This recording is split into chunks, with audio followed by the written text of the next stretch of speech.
to give sort of a brief overview of a model in occupational therapy practice that can be used to assess somebody's support needs. So before we talk about the model, just again, remember to focus on primarily communication, and then after that is when observation and experience typically weigh in. So like a lot of the communication we talked about before, you want to focus on their support needs more than their disability. You want to really use the parent and the child as a resource, just asking them directly what supports they need and what they do at home. And just from activity to activity, just really understanding how they typically do it so that they can be as independent and successful as possible. So the model that we're going to talk about is called the Person, Environment, Occupation, Performance, or PEOP model. What this model does is essentially breaks down a person participating in a task into the person, environment, occupation, and performance characteristics. This model was developed by Baum and Christensen. So it will break down the person into their motor, cognitive, sensory, spiritual, physiological, neurobehavioral, and psychological factors. And we will talk a bit more about that in the next couple slides.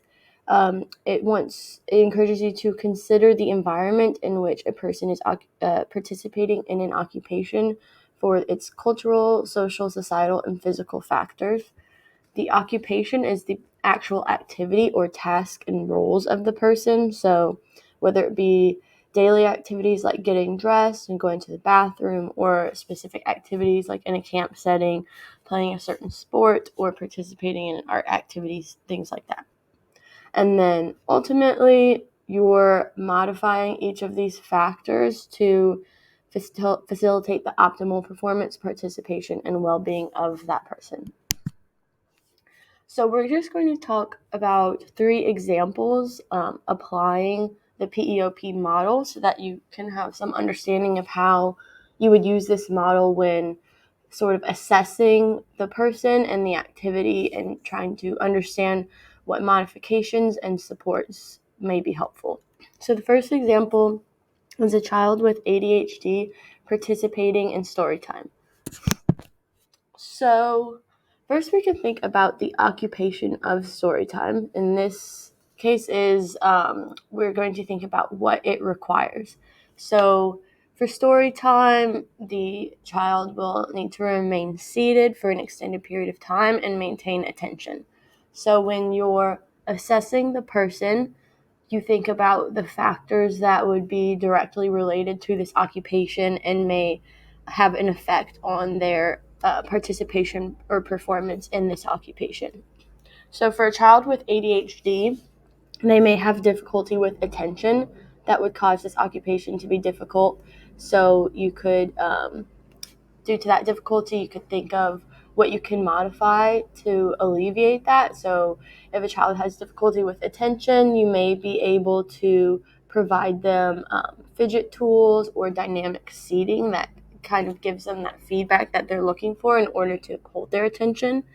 Another factor you could consider is any impulsivity. So them, if you're reading a book and then they want to directly interact with you, so just considering that, and then any sensory processing needs they may have, that again, you can alleviate with fidget tools, dynamic seats, or with modifying the environment.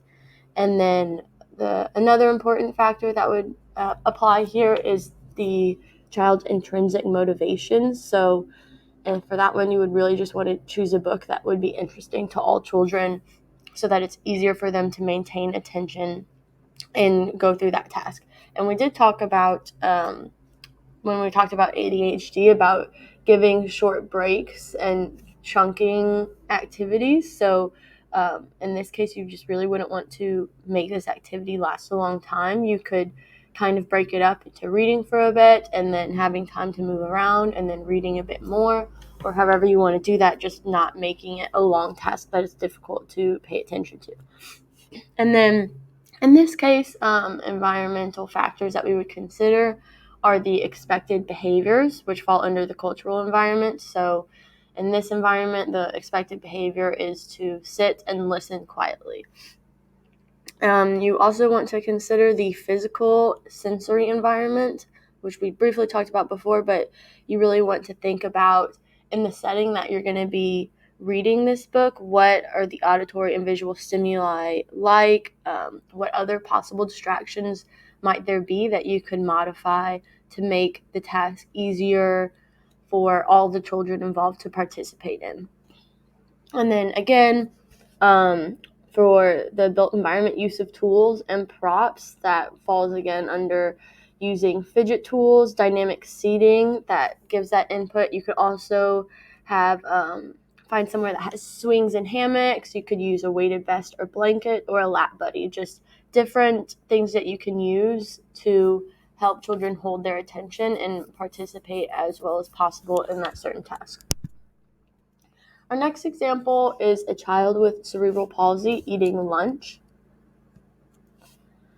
So first, thinking about the occupation, what all this typically entails is that to eat lunch, you need to access and go into a dining hall, go through a line, choose foods to make a tray, be able to hold the tray and bring it to the table, eat using utensils, clean up your area, and be able to exit the dining hall.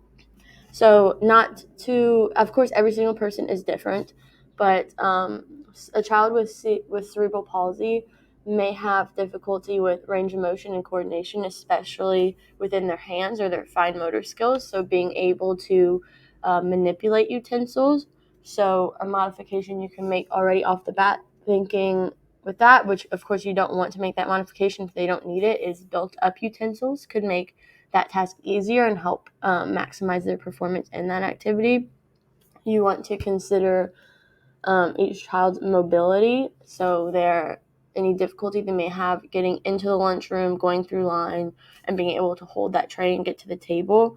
So thinking about what is the best avenue to access that particular dining hall and how can you make that as accessible as possible for every child.